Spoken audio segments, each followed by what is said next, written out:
In many organizations, the word compliance carries an unintended shadow, a sense of restriction, rigidity, or even quiet resentment. Employees are told to follow the rules, but they are rarely invited to find meaning in them. The result is often a culture of quiet disengagement, where people do the right thing for the wrong reasons out of obligation rather than conviction. Yet the most effective workplaces show that compliance and joy are not opposites. When organizational structures are designed with purpose, empathy, and trust, rules can become frameworks for freedom rather than fences for control. From compliance to commitment. Research in motivation and behavioral psychology reveals a critical distinction.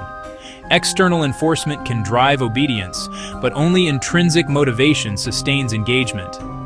Desai and Ryan's 2000 self-determination theory demonstrates that people are most motivated when their needs for autonomy, competence, and relatedness are met. Rules that neglect these psychological needs risk producing surface-level compliance and deep-level apathy. Leaders who understand this principle focus less on rule enforcement and more on rule alignment, connecting the purpose of compliance with employees' values and goals. In doing so, they transform compliance into commitment. Why joy matters in following rules. Joy at work is not about fun activities or social perks. It's about emotional resonance, feeling that one's actions matter, that they contribute to something larger, and that they are performed with integrity. Studies by Achor, 2011, and Barsade and O'Neill, 2016, demonstrate that positive emotional climates increase productivity, collaboration, and ethical behavior. Employees who feel emotionally safe are more likely to make responsible decisions even when unsupervised, not because they must, but because they want to.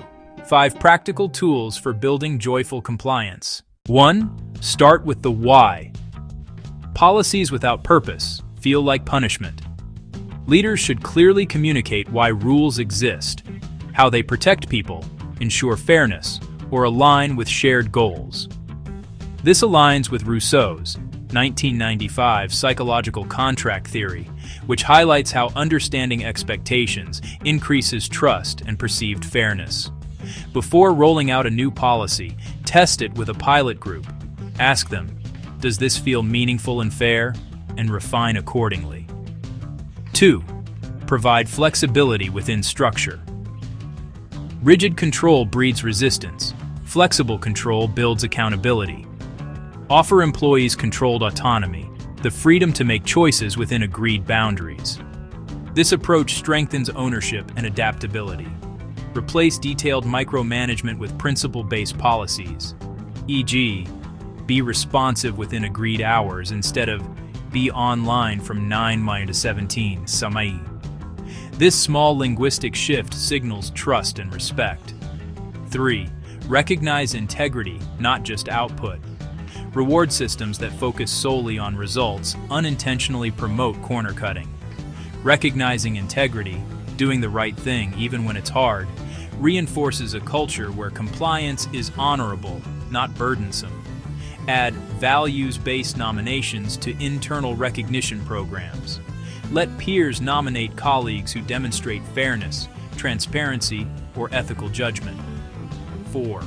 Build psychological safety.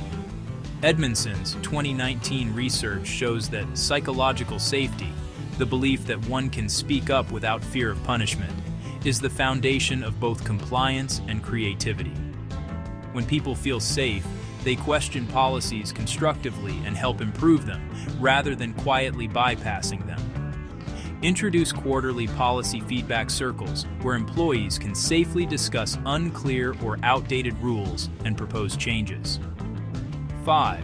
Embed joy in rituals of accountability. Accountability can be humanized. Instead of cold audits or fear-driven reminders, turn check-ins into opportunities for appreciation and shared learning. Research by Cameron, 2012, on positive leadership shows that recognition-based accountability increases engagement and reduces turnover. When discussing compliance issues, start with appreciation. Here's what went well and why it matters, before addressing gaps. This keeps the tone constructive rather than punitive. The leadership imperative. Leaders play a dual role, enforcing standards while embodying humanity. When leaders demonstrate empathy and accountability, when they ask how to support better performance rather than why someone failed, they create what Edmondson calls a learning system. This kind of leadership does not dilute discipline, it dignifies it. Ultimately, structure without spirit is sterile. But when people experience fairness, meaning, and belonging within organizational systems, they don't just follow the rules, they uphold them with pride. Conclusion: joyful compliance is not a paradox. It is the natural state of a well-designed culture. When rules are rooted in purpose, flexibility, and trust, they stop being barriers and become bridges, connecting individuals to a shared vision of integrity and excellence. Organizations that understand this truth don't need to monitor every move. Their people choose to do the right thing, not because someone is watching, but because it feels right,